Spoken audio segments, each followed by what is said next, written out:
Good evening, friends. Welcome to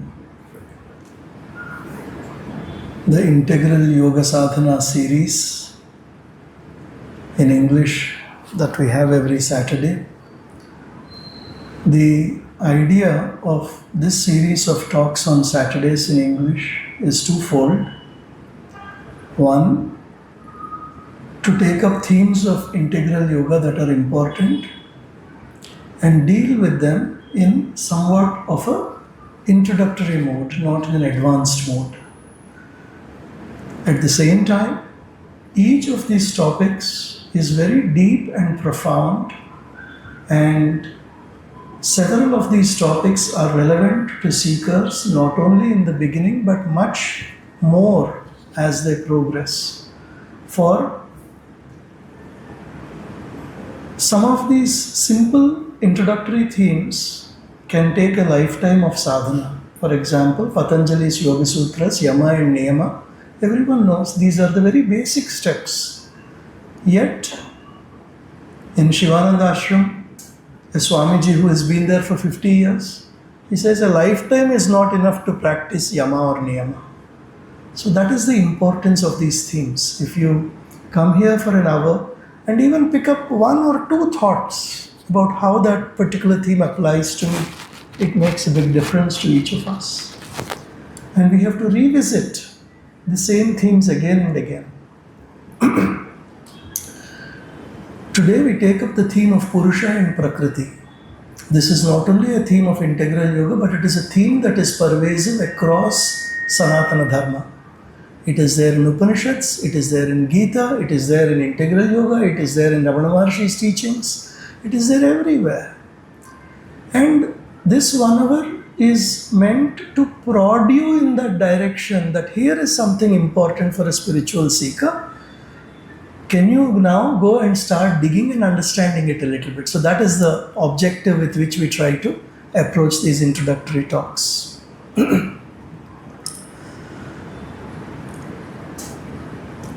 Coming to the specific topic,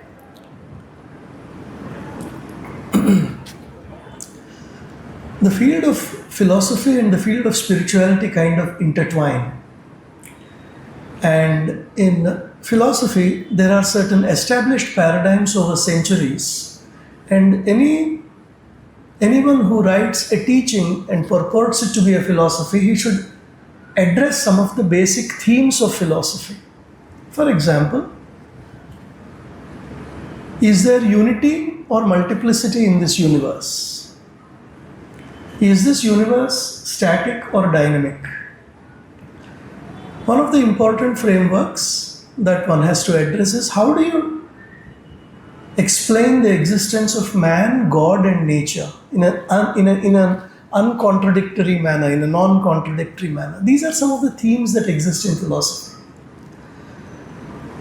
When it comes to static and dynamic, there was a lot of debate for many centuries. For example, there was a Greek philosopher called Zeno who said this universe is static, it is not dynamic at all. Then somebody said, how do you explain that when you shoot an arrow, it is going, it is dynamic? Simple thing. He said, no. At any given point in time, the arrow is stationary. It is like if you take a picture, do you say a dynamic arrow or a static arrow? Static arrow. So he said, no, therefore it is static, it is not dynamic. All that appears as dynamic is an illusion, but actually the universe is static. See how people develop philosophies to try and explain the nature of the universe. Way back around 5th century BC, Indians also had to address that. Indian thought as it evolved tried to address these basic constructs in the world.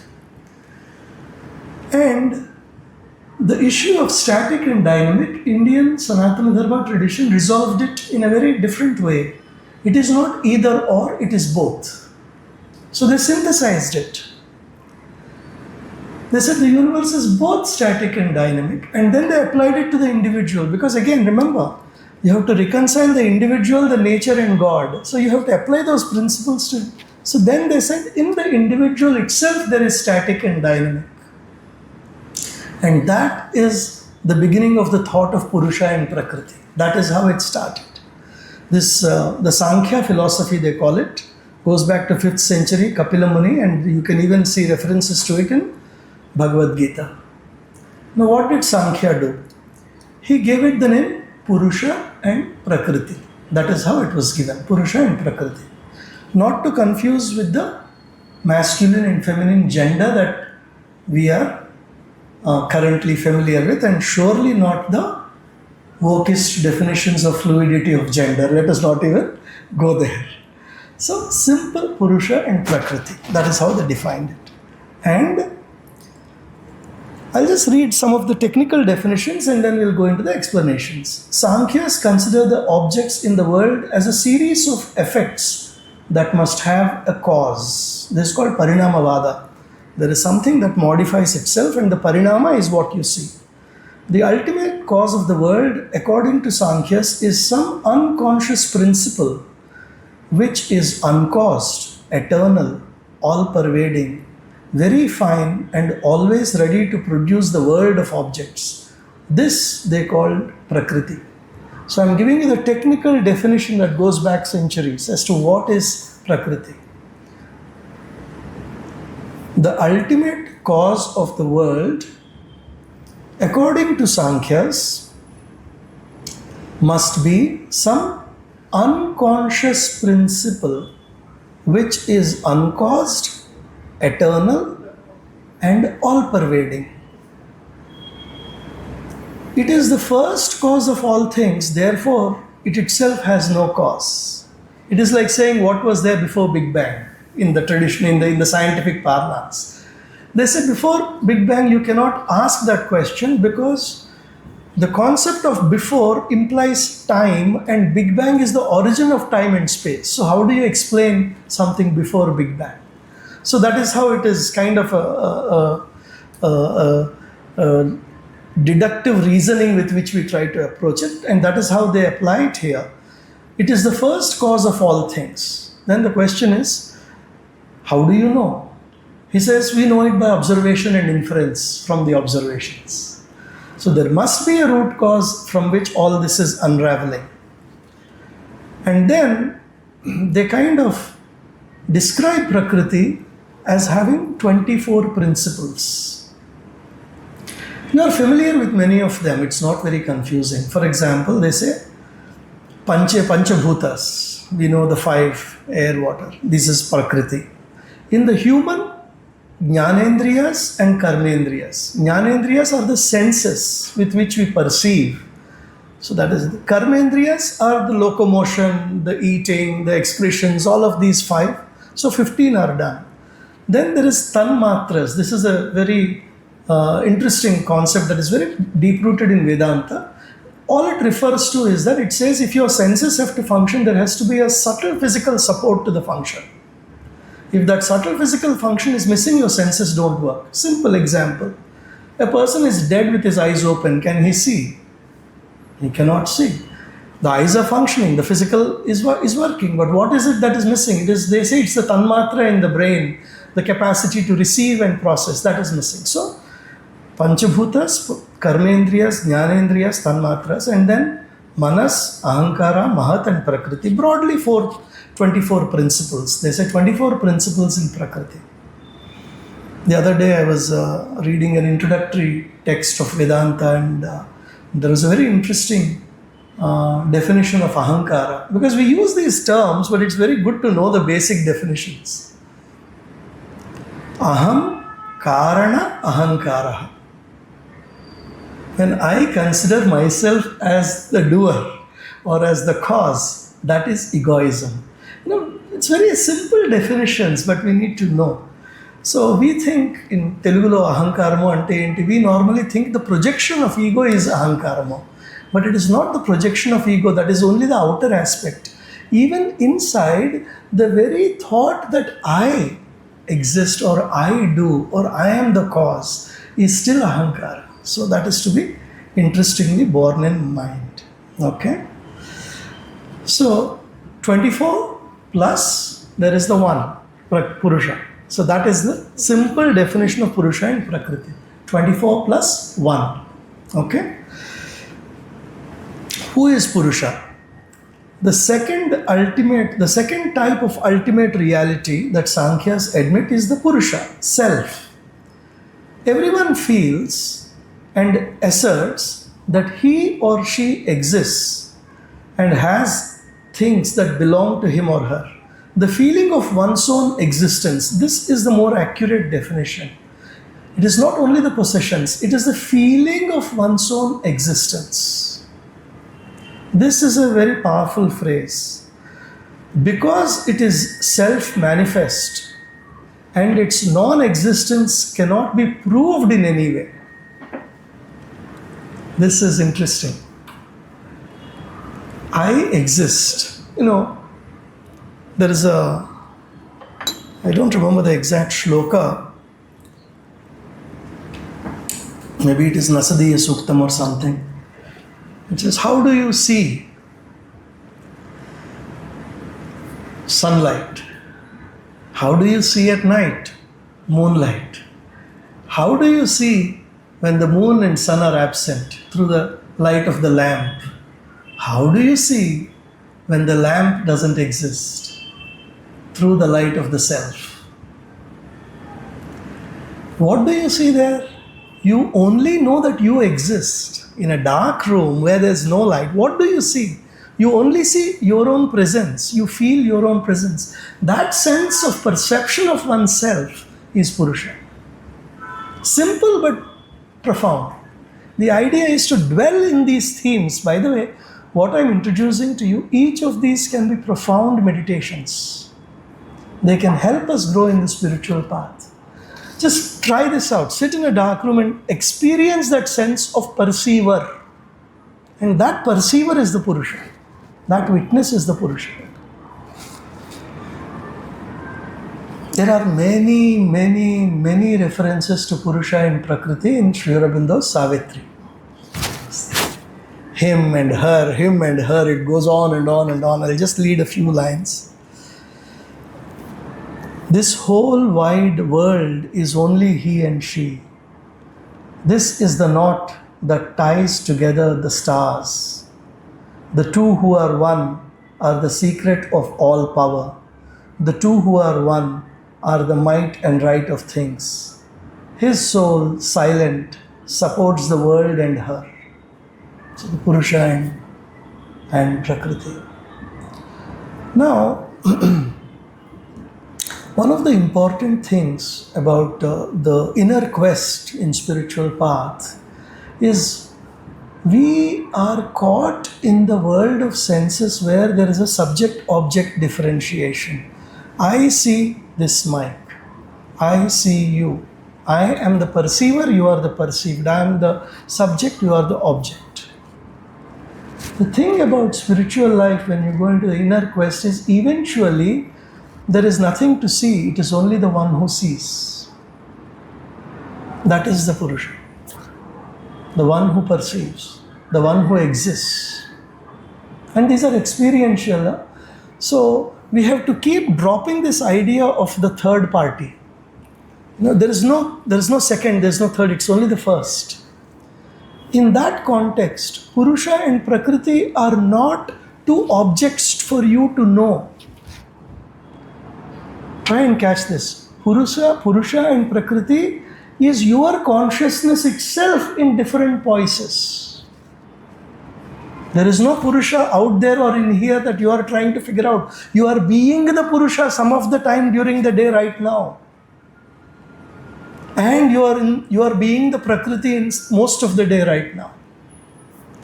When you sit and you meditate and you are able to go into the deeper state of vaster state of calmness, presence, perceiving the wider universe inside, that perceiver is the Purusha.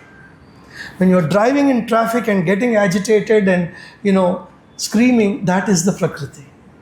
It is not something out there. This is you, this is me, this is all of us individually. And that sense has to start. And the spiritual journey is trying to keep the consciousness more in the Purusha process or Purusha stature than the Prakriti stature. That is the struggle of spiritual existence. Because it's very easy to say, oh, that is Purusha, this is Prakriti, that is. No, it is me. It is the voice of. The same thing applies when you talk about physical, vital, mental, in the traditional sense, Annamaya Purusha, Pranamaya Purusha, Manomaya Purusha. We can't keep looking inside ourselves like, that Men in Black, being after being is inside your body. No, there is nothing like that. It is my consciousness as it moves in different poises that it becomes that. When I am agitated and I am rajasic and that is my Pranamaya Purusha. That is me being the Pranamaya Purusha. When I am in a state of silence and quiet and witness and all, then I am going into the subtler layers of Purusha. These are all just subtle, that's all. In the traditional examples, there are a couple of examples that are there. And this example actually transcends cultures. This exists in many cultures. Prakriti is compared to a person who is blind, and Purusha is compared to a person who can see but who can't walk. It's a very interesting example. Why? Because in your deeper self you are aware of the higher truths, but when the nature takes over, you abandon the higher truths and the nature walks blindly whichever way it wants, based on your vasanas, based on your pravrittis and all of that. So it's like a blind person walking everywhere. Who is going to give the guidance? The guidance has to come from the one with the vision, which is the Purusha. And he is supposed to see and guide you. So it is like a person who can see sitting on the shoulders of a person who can walk and giving him the guidance. And that's exactly what happens. When we step back and say, what is all this business? Why Purusha? Why Prakriti? I am the soul, God is there. Why doesn't He give me realization? Simple. After all, you are all powerful and I am telling you, give me realization, boy. And you put me into this Purusha and Prakriti and anger and greed and jealousy. Why are you doing all this? Deep inside us is the light of the divine that is seeking itself. And the journey it has chosen is to go through the nature.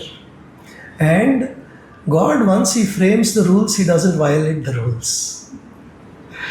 So, what is the job of Prakriti? The job of Prakriti is actually to help Purusha find himself. It is trying to lead us towards self-realization. How? Well, when the light comes down and goes into the inconscience and all of that, we know it is dark.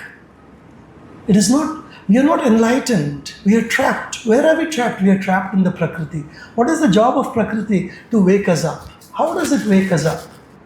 It takes us through these realms of ignorance till you say, I have had enough of this. We get angry. Then finally say, no, I'm tired of being angry. I really want to get out of anger. I'm tired of lust. It leads me nowhere. It's a bundle of nuisance relationships in life. Then you gradually grow out of it. And that is what Prakriti is trying to do. And Prakriti exists I'm getting ahead of myself, but it doesn't matter. Prakriti exists in tamasic, rajasic and sattvic modes. We know that. So the journey starts with tamas and ignorance, and we are trying to overcome it. And the job of Prakriti is to help us get there. How? Push yourself into experiences which eventually allow you to release that attachment to that behavior pattern. And eventually, at some point, there is a certain degree of paripakvata anatsu, lekapothe vairagyamu anatsu. And then you drop naturally like a ripe fruit, that attribute drops in. And somewhere Mother says that you may take an entire whole life just to drop one, because it's so deeply rooted. Fear. I once was doing an online talk and I actually had the opportunity to do some surveys. I said, what is the most difficult one of all of this? Anger, greed, jealousy, lust, fear. Fear came up number one. So many fears in us. Prakriti. If the light of Purusha and the deep devotion to Mother is there, automatically fear will drop. But we hold on to it. So the job of Prakriti is to help us. It's not our enemy. It is something that is helping us move through the life experiences. In the case of Mandukya Upanishad, there is a example given here. It says our being, I told you it is poiesis, right? It is not two fragmented parts. It's the same thing moving up and down. Our being is compared to two birds. One bird sitting on a higher branch and observing, and the other bird sitting on a fruit tree and eating. What is that? It is symbolic of life experiences. The bird that is eating is consuming and getting these different tastes of good and bad, like and dislike, anger and peace, the dualities. The dualities is this bird that is enjoying, but our higher poise of Purusha is observing. It has the capacity to observe. The two birds, this is discussed in Gita and Sri Aurobindo's translation of Mundaka Upanishad, not Mandukya. Two birds, beautiful of wing, close companions, cling to one common tree. Of the two, one eats the sweet fruit of the tree, the other eats not, but watches his fellow. So the Purusha poise has the capacity to observe as a witness, quietly. Initially, it is weak, so it is only the witness. And this fellow is doing all the monkeying, our outer nature. I want to go to this party, I want to have that income, I want to build this house. Even at 50, you're still running and running and running because it's not exhausted itself. Somewhere the other one is watching, when will this fellow grow out of this childishness? When will this fellow realize that there is a deeper joy that is waiting for him? How long will he play with these marbles of, objects? The deeper one is waiting, the higher one is waiting. Sri Aurobindo says, by the way, this discussion of Purusha and Prakriti, it belongs to the Jnana Yoga theme. Jnana Yoga deals with the mind, and the path of Jnana Yoga is to use the mind to exceed the mind. Bhakti Yoga is different. Bhakti Yoga is about devotion, suppleness, attachment, emotions. That is Bhakti Yoga. Jnana Yoga is you use your logic and your capacity to understand to grow out of these problem areas. So Sri Aurobindo says, our first step in this path of knowledge must be to set right our mind in its practical relation with the life and body so that it may arrive at its own right relation with the self. Sri Aurobindo is touching four things: body, life, emotions, prana, mind, and self. He is pointing out four things. And then he is saying, the mind has to be set right first. This mind, what does it mean by setting right? Set it in the right relationship with the body, with the emotions, and with itself, so that it can arrive at the right relation with the self. So this is the methodology he is adopting. Nature has created within her material unity separate seeming bodies which the soul inhabits, possesses, uses. The soul experiences only this single knot in matter and says, I am this body. It thinks of itself as the body, suffers with the body, enjoys with the body, is born with the body, is dissolved with the body. So this is the first step he is talking about of identification with the body.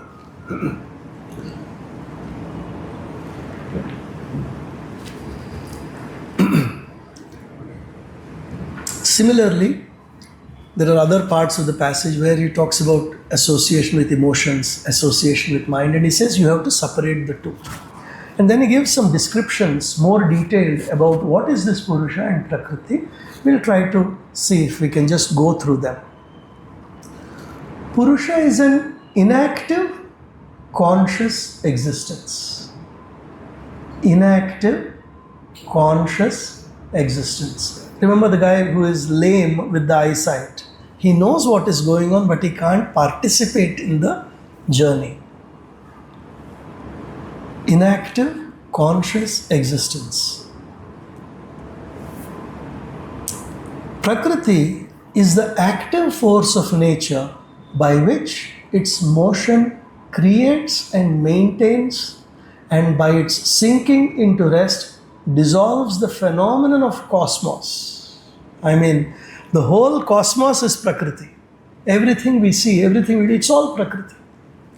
Our thoughts, our emotions, our eating, whatever. Prakriti, nature force. Shakti, conscious force. These are two parts of the same thing. In the ignorance, it is Prakriti. In knowledge, it becomes Shakti. Purusha Prakriti, consciousness force, soul supporting nature.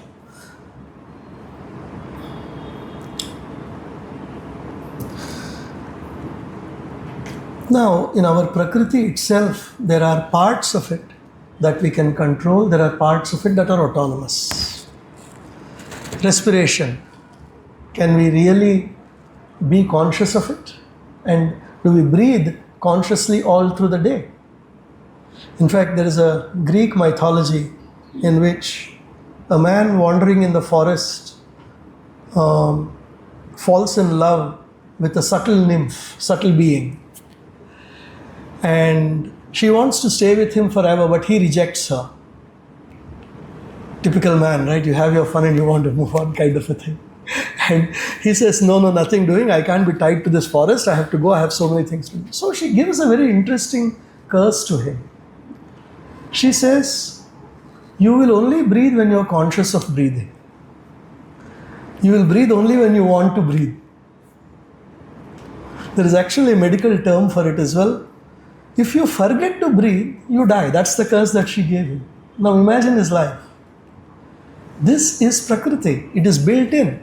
Breathing, respiration, digestion, nervous system, these are all built into it. We don't feel because it is hot or cold, because we want to feel. It's spontaneous. This is Prakriti at work. The difficulty we have here is as follows. Lungs, breathing, nerves, all the sensory touches, digestion, the intestine, stomach and all that. We have another important part of the body that is inside, that is doing its work automatically, but we have the real problem of identifying with it. What is it? We don't identify with our heartbeats, they beat. Prakriti at work. We don't tell our food how long it should take to digest, or tomorrow I have to get up at 4 o'clock, so please digest faster. Does it work? It doesn't work. Consciousness. What else? Mind. This little brain that's here is also a part of Prakriti. Its whole job is to manufacture thoughts. It keeps on manufacturing thoughts. You want it, you don't want it, it is manufacturing thoughts. Think about it. But we make this simple mistake and a very big mistake of identifying with that mind.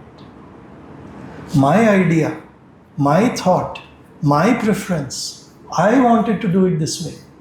And we keep spinning our whole life around our mind, which actually produces 95 or 98% junk during the day, because we don't think when we want to think, do we?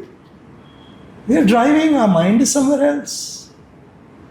You go to the movie, even though the movie is going on, your mind is spinning some other stories. The mind has the capacity to spin a lot of junk. The difficulty we have is we identify with it. As long as we become conscious that probably 90% of our thoughts are junk, even among the 10%, the ideas we get, maybe 30-40% should be thrown into garbage bin, because they are taken out of inadequate information. We don't know adequately. Our prejudices, our preferences, much of this is actually junk clinging on from the past lives and our past evolutions. So actually, the real part of our mind that's worth keeping is a very small portion. But we have to first develop that sense of understanding. So going further, Prakriti forms mind and body, labors over them, develops them. Purusha upholds the formation and evolution and sanctions each step of her works. Prakriti shapes the action in us. Purusha is behind as a witness and then as an approver. that comes at the second step. The first step is separating from the Prakriti. The second step is you will start gaining control over Prakriti. Prakriti forms the thought in our minds. Prakriti determines the result of the action. Prakriti applies the will force which works in things and men. Purusha, in her or behind her, knows the thought and the truth behind the thought. Purusha, in her or behind her, enjoys or suffers the consequences of the action of Prakriti. Purusha sets the will force to work by his vision of that which should be done. So, as we work, we should arrive at a greater poise where the Purusha is able to direct the Prakriti. Initially, the identification, we'll see a little more detail with body, emotions, and mind because they are the common problems we have of identification. The Purusha, how does it separate from the body? Sri Aurobindo says, we say then to the mind, this is a working of the Prakriti. It is neither thyself nor myself. Stand back from it. We shall find that the mind has this power of detachment and can stand back. We have not either to be affected in the mind by hunger or thirst or discomfort or ill health or attach the importance which the physical and vital man attaches to the thing of the body. He is pointing out that we have the capacity to detach from even the physical sensations like hunger and thirst and observe them carefully. We can do this when we have discomfort of the body. The idea is the identification with the body is one of the first strongest stumbling blocks in spiritual journey, particularly when we think of Jnana Yoga. Identifying is, just think about it, right? If I tell you the name of your friend, what is the first thing that comes to your mind? Roughly his body shape or her body shape. Somewhere along the way, if we can detach the mind in such a way that it doesn't identify, at least in our own context, it will be helpful.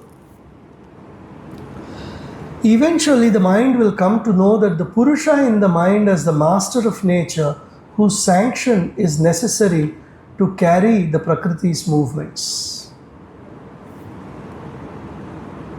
Similarly, emotions. The ascending soul has to separate itself from life in the body, the prana in the body, and it can say to the mind, I am not the life. The life is not the self of the Purusha. It is only a working and only one working of the Prakriti. Therefore, the mental Purusha has to separate himself from the association and self-identification with the desire mind. The truth of the matter is that the biggest football is played with us on the emotional front, actually. Small things, big things, they keep on, it goes on throughout the day, throughout every interaction. That is the situation. And the idea is to step back from that football and watch that game without getting involved.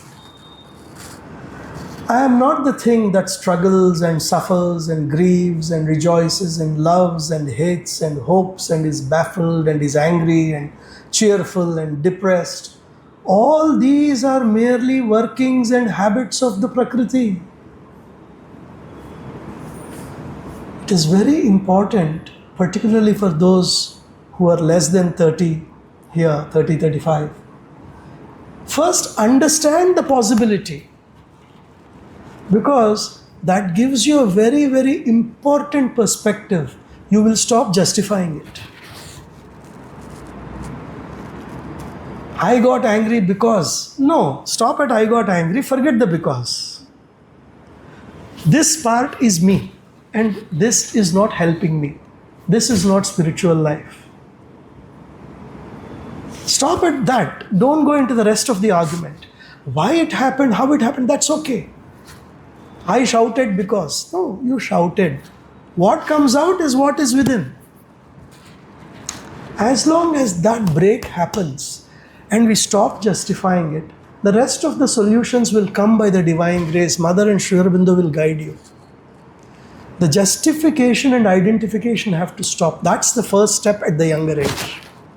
Stop the justification, stop the identification. Then you can start putting the distance. Otherwise, justification exists, you will never be able to put the distance. The justification has to break.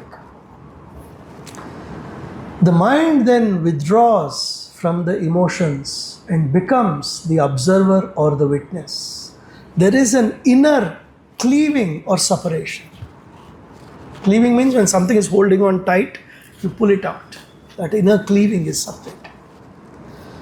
Similarly now, so first what did he say? He said 4 things. Body, emotions, mind and self. This is the soul part.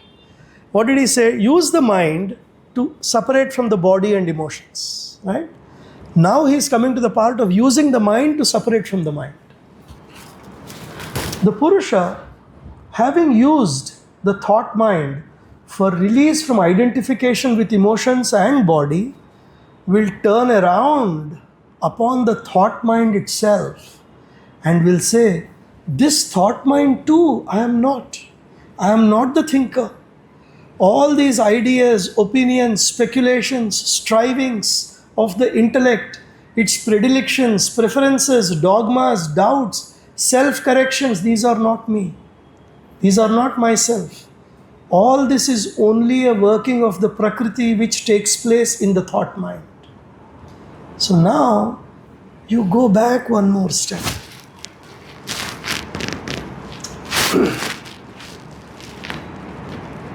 Another way of trying to do this is, all of you would have tried meditation at some point or the other. You would have sat down, you want to meditate. What is the most common complaint of somebody who starts trying to meditate? Too many thoughts, right? We all go through that. Observe that. Where is that there are too many thoughts, where is that coming from? Is that a thought? Now this is slightly deeper. There is something in you that is aware that there are too many thoughts. That awareness is monitoring the mind. That's what he's saying here. This thoughts is not me, this thinker is not me, these preferences are not me, these dogmas are not me. There is something behind the mind that is awareness. That is consciousness. That awareness can observe the rest of what is going on. That is what he's pointing out here. The division is a division is created between the mind that thinks and wills and the mind that observes. And the Purusha becomes the witness only. He becomes liberated from subjection to the thinking mind, capable of utter silence. If time permits, we'll try this as an experiment today for 10-15 minutes. Okay, we'll try this as an experiment because finally listening is good, but you have to go back and do something about it. We'll try to do this. But the theory here is very simple. The same mind that we use to detach from the body and the emotions, the same mind that tells us that I cannot justify my life this way if I want to lead a spiritual life, that same mind can be turned upon the mind and we can say that I don't need to think so much. This mind has this stupid habit of generating thoughts like a factory. I don't want these thoughts. And then we'll try to step back from these thoughts and hold ourselves in a stable way. I'll give you a simple technique today which should be possible to do it.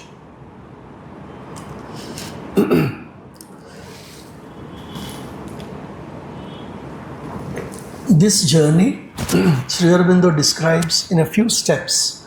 All the description I have given you, there is a common underlying 3-step process. Observation, detachment, control. That is how he simplifies it. First, too many thoughts, observation. I don't need to think so much. I can step back. You are trying to detach now. After you detach and you're able to be a witness consciousness of your thoughts and emotions, eventually you will develop the willpower to control them. You will develop a filter. This is acceptable, this is not acceptable. This is permissible, this is not permissible. The because is thrown out. It doesn't matter what that person said. I cannot react in an egoistic manner, therefore I will not react. The control is coming in. This is the three-step process: observation, detachment, and control. Victorious solution comes when we perceive that there is also in the dual unity of soul and nature a lower ordinary human status, a higher divine status. For it is the divine alone that the conditions of for it is in the divine alone that the conditions of duality stand reversed. There the soul becomes that which now it only struggles and aspires to be, the master of its nature. So the idea is, what is spiritual growth? Spiritual growth is that whatever our higher capacity and vision is able to manifest in the lower nature. We all know the dichotomy. This observation, detachment, and control is the three-step process that Sri Aurobindo is giving us to develop that control over the nature.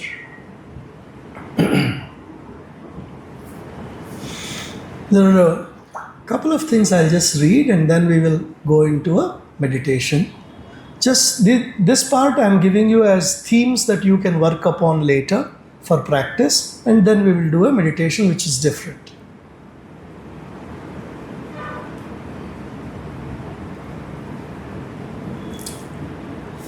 One exercise to develop witness consciousness. Again, these are writings of Mother and Sri Aurobindo. I think this comes from the Mother. Whenever there is disharmony or difficulty, do a scan of your physical, vital, and mental. Just scan yourself. On the physical side, we will do the scanning on the physical side today as you do the meditation. Basically, move your awareness through the body and then move your awareness through the emotions and move your awareness and observe the thoughts. One needs to develop awareness of the subtle movements inside of ourselves. And then the next step is project all your movements as though onto a screen and observe with detachment and come up with your assessment. Do not react impulsively. Sometimes what happens when you try this exercise is, particularly if it's a strong emotional situation, we go into this mode of tit-tat and all of these things, X, Y, Z, maybe I should have done this, maybe I should have. Observe it again, step back. Project all your movements as though onto a screen and observe with detachment and come up with your assessment. Do not react, do not engage, do not justify. We spoke about that. Observe everything and then take action with deliberation. Disentanglement is the approach. Disentanglement is the approach. Very difficult when you have just had it, but important to do it even when you had it, and then keep repeating it day after day. Gradually the intensity will subside, the disentanglement will start. Another process of doing something like this, which is used by many young practitioners, is journaling.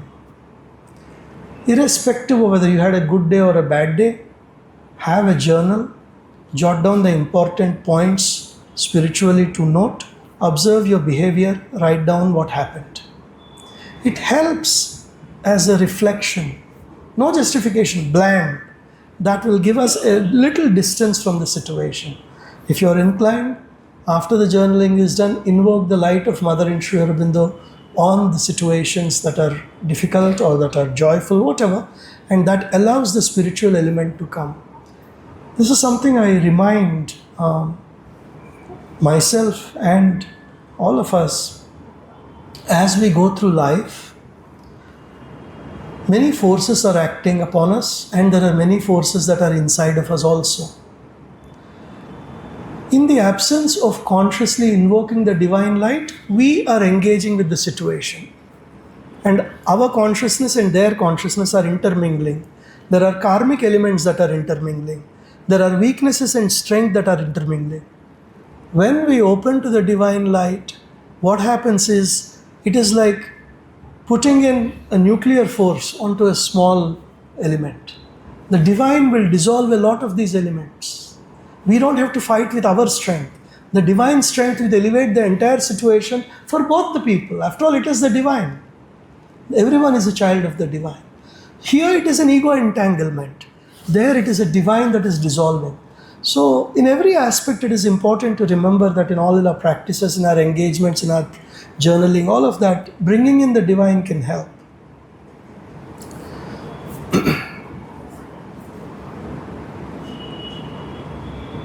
Also, each of us, it is our spiritual journey, once you start developing an insight into it, is like we are playing two-dimensional chess, there is a three-dimensional chess. There are different parts of us that are at different levels of development, and we are struggling with all of them. Some are ahead, some are behind. It feels like someday we behave like a chimpanzee and someday we behave like a saint. What to do? Both are inside of us. This is where another important element of integral yoga comes in. Sri Aurobindo talks about integration of consciousness. Physical, vital, mental. How do you integrate them? How do you evolve them and bring them together? Integrating different parts of the being around the central aspiration. This helps in developing a harmonious and unified consciousness. The first step towards a harmonious world is our own inner harmony. Part by part, work needs to be done. And Mother, of course, has said, when you see a difficult circumstance, go inside and you will find a corresponding occurrence inside of you. There is something corresponding there. And this is one of the difficulties of Mother, right? She gives us a mirror first. And we have to look into that mirror and examine and analyze what is going on. So we will stop here. We have around 15-20 minutes that we can do a brief meditation. And we will try to take up the themes of Purusha and Prakriti and try to delve a little bit. You can repeat these meditations. These again come from the teachings of Mother and Sri Aurobindo. And if you stay nearby, I would encourage you to come and meditate here in this particular space, because this is a very spiritually charged space. There is almost an unparalleled spiritual force that is emanating through the shrine that is here. It is what we call the relics shrine, and this particular space has 30 to 40 years of spiritual sadhana behind it. There are people who have lived here and done sadhana. We know Narsibhai Garu, Dadaji, many of them. So this is a play, this is a crucible of spiritual energies. So intlo cheskovachu, we can always meditate at home, but if you're nearby, do come here, meditate here. It is a force multiplier. So with that, we will move towards the meditation. Archana, could you help with the lights? Sit comfortably. If you want, you can sit on the chair. There are a few cushions. If you're, want to sit on the cushions, you can do that. Do whatever is comfortable for you. If you're sitting in the chair, try not to cross your legs. Have the feet on the floor.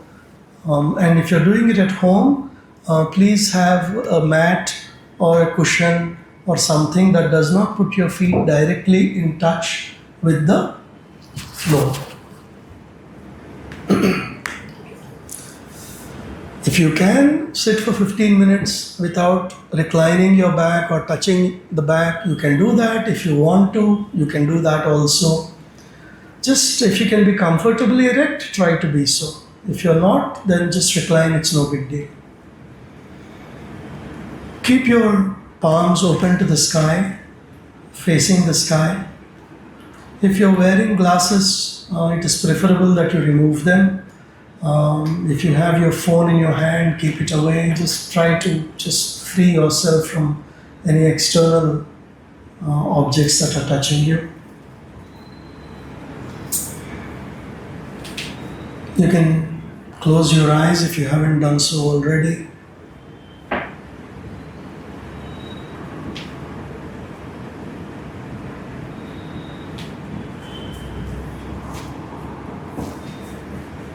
Slowly bring your attention to your breathing.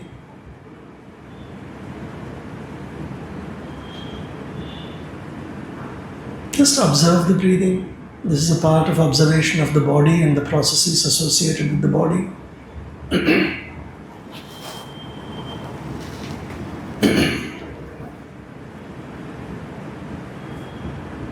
Breathing is one way to calm the mind and the emotions very, very rapidly.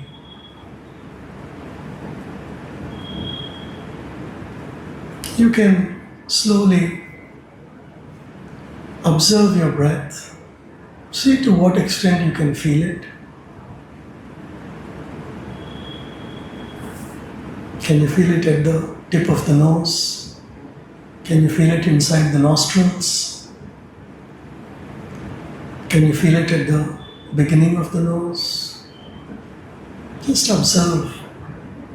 When you exhale it, can you feel it?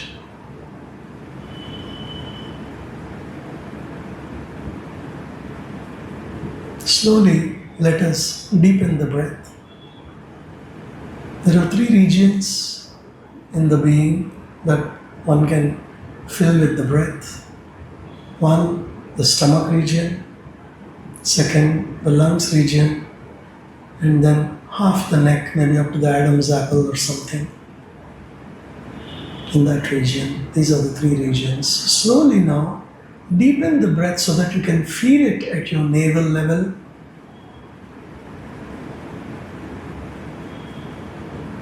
And let it out. No pressure. This is not pranayam. You're just deepening it and observing it.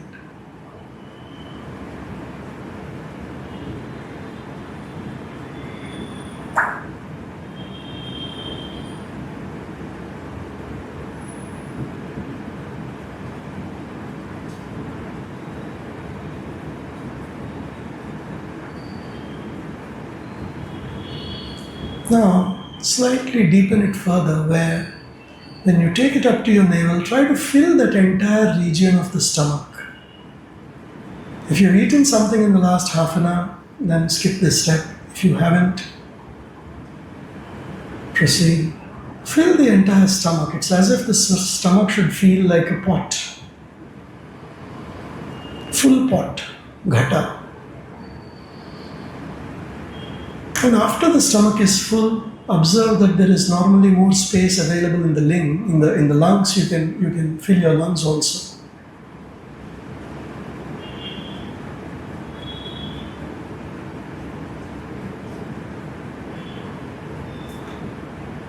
And then exhale gently. Just take it in and take it out. If you are conscious of your body a little bit, you can actually feel the breath move in other regions of the body also by now. Maybe your lower back, maybe your shoulders.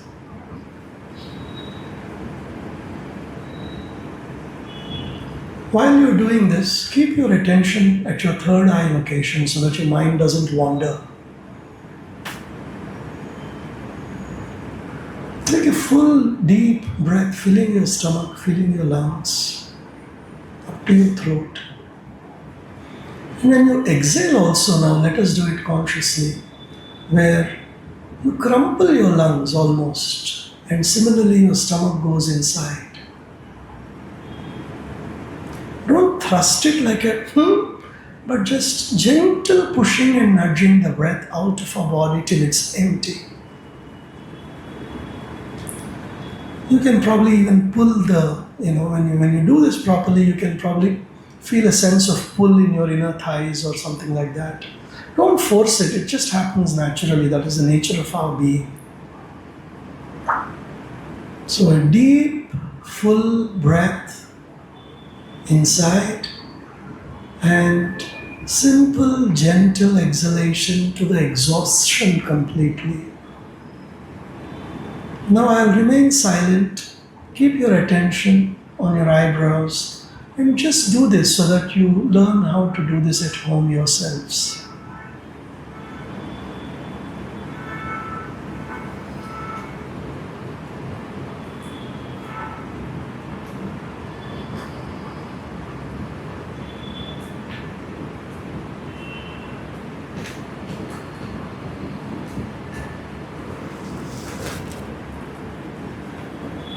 Inhale deeply, exhale slowly.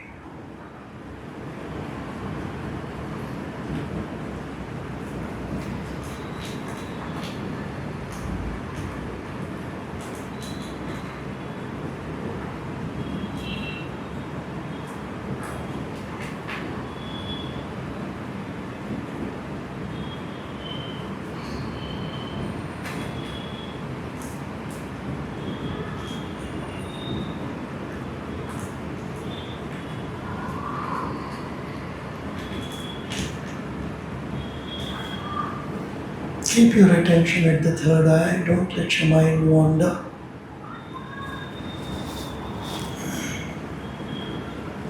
Now we will do a gentle scanning of the body. Let us move from the top of the head, the crown of the head, where the Brahmarandhra is. From there, bring your attention gently. See if there is any tingling there at the top of the head. Just move your attention to the forehead, to your eyes. Take notice of the back side of your eyes, the inside. Take a deep breath. Observe the nostrils, the mouth, the chin.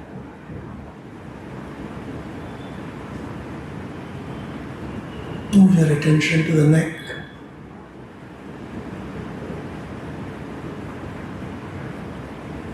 The lower part of the neck, behind the neck. Just observe, no reaction, nothing. Just take a normal breath now, don't worry about deep breathing. Just bring your full attention to these parts of the body. Observe the back of the shoulders. Take a deep breath. The shoulder blades, the front of the chest.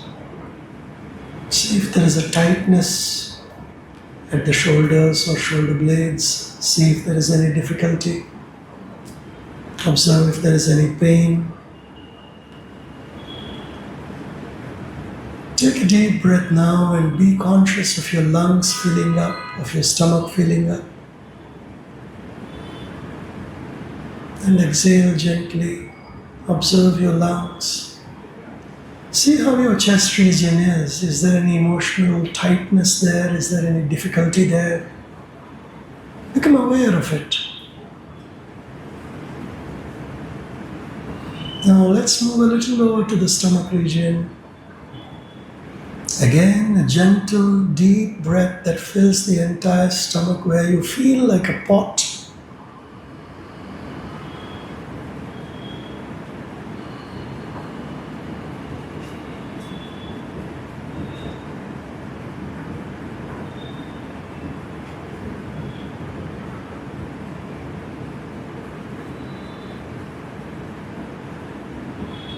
Observe your navel region.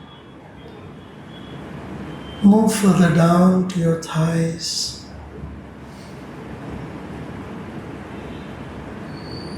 Prana moves through all these body parts. We are just trying to get a little more awareness. See if you can feel any movement of breath in that region. Take a deep breath, let go.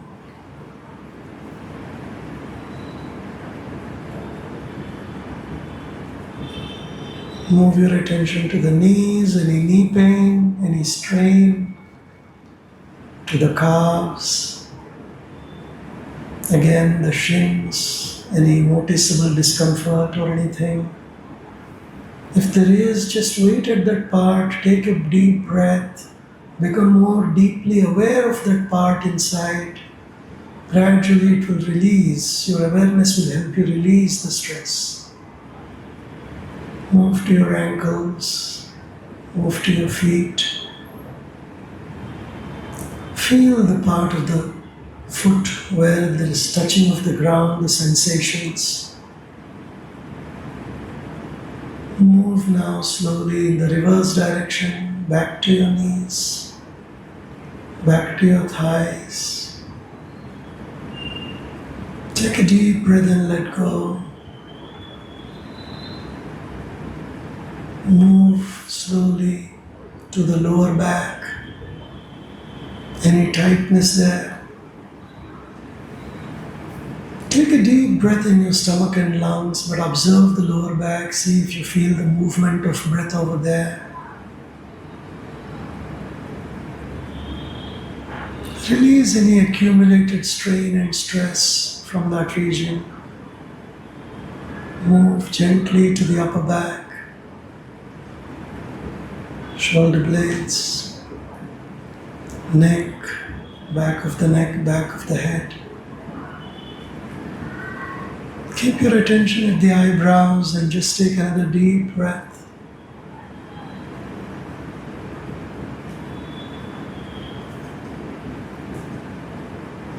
Move to the top of the head.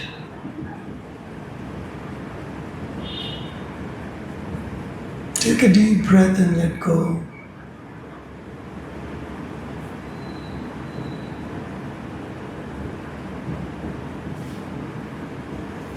Now, visualize yourself as a statue of silence. See, as you went through all of your body, there is silence there. Visualize yourself as an entire body at once, filled with silence.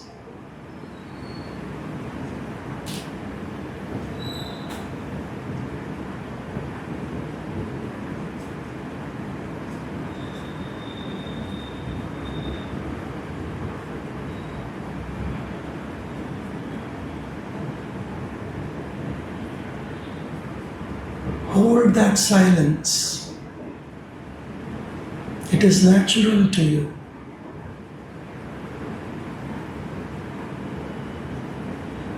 Observe the mind. It is not restless and full of thoughts now.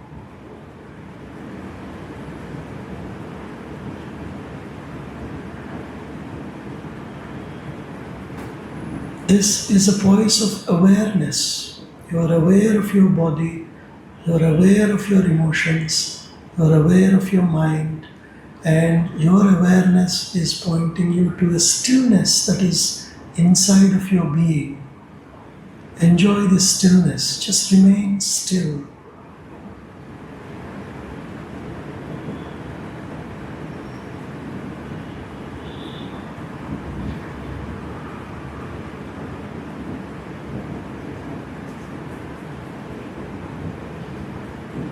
If you drift into any thought, become aware of it and just take a deep breath and switch back into the awareness mode.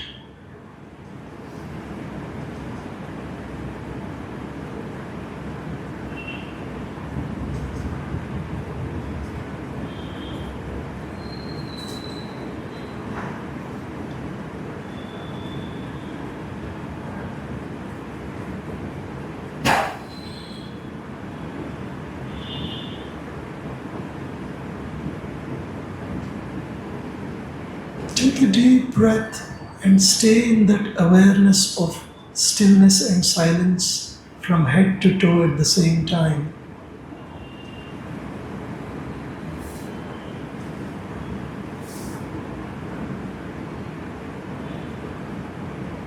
Gently expand your awareness to fill the entire room. Become aware of the entire room at once and feel the silence that is filling this room.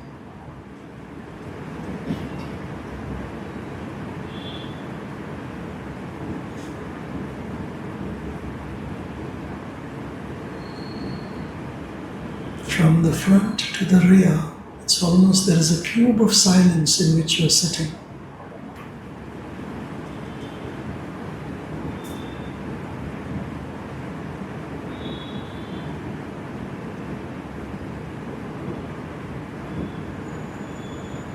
Be simultaneously aware of the silence in this large room and your body and the silence within it.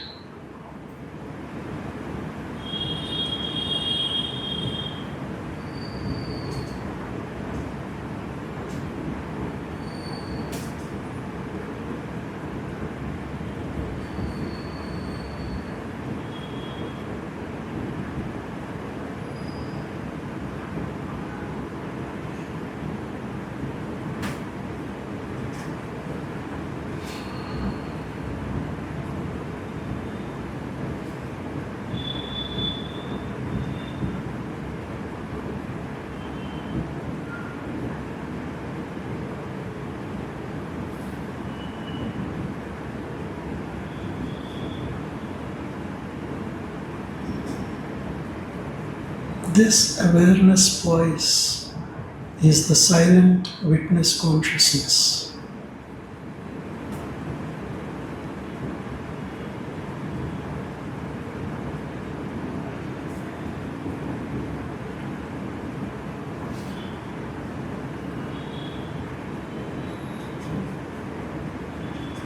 The world can go on, the noises can come and go, situations can develop and dissolve, dualities can play with our lives, but we have the capacity to remain the silent witness of outside world just as we are the silent witness now of our inside world.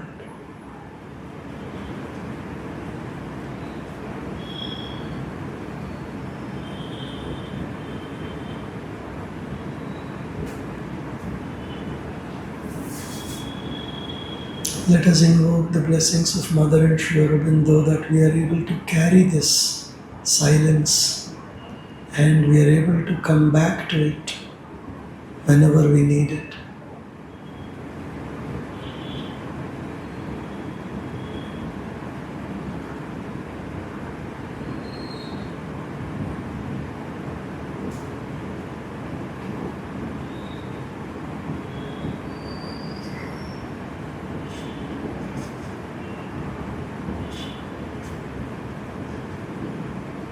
Take a deep breath.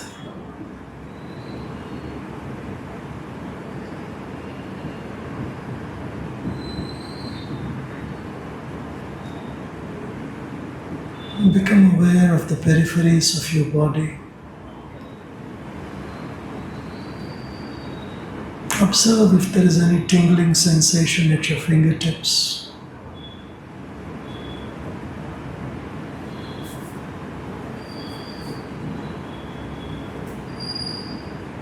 Take another deep breath.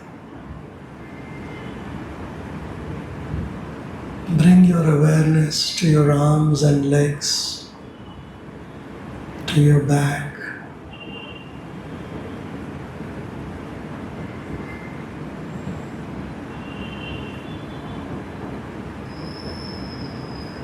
Take another deep breath.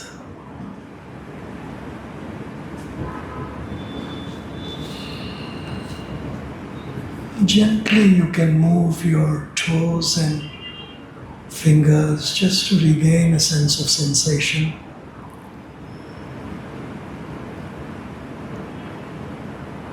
You can close your palm and open it if you wish.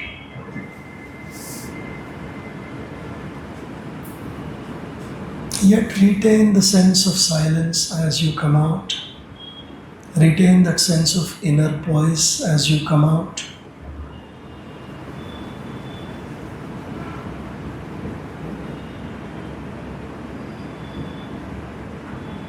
Gently become aware of your face.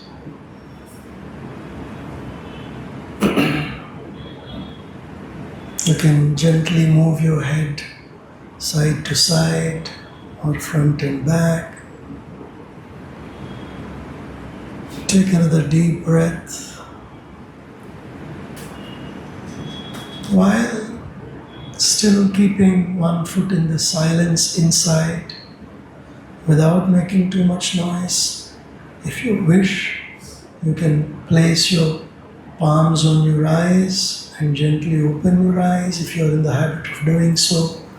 Otherwise, you can gently half open your eyes and gradually acclimatize to the light and open your eyes.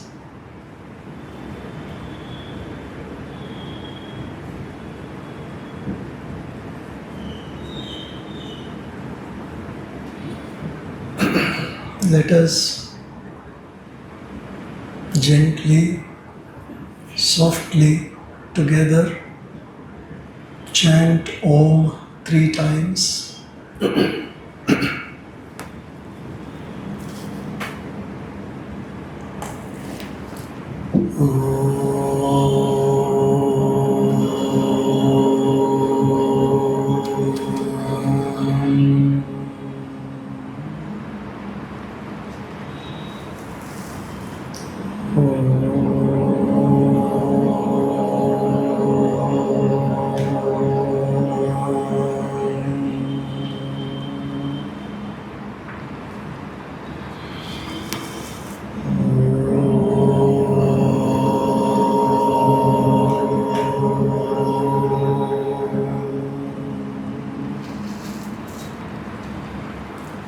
Sarvam Sri Aurobindo Society Hyderabad.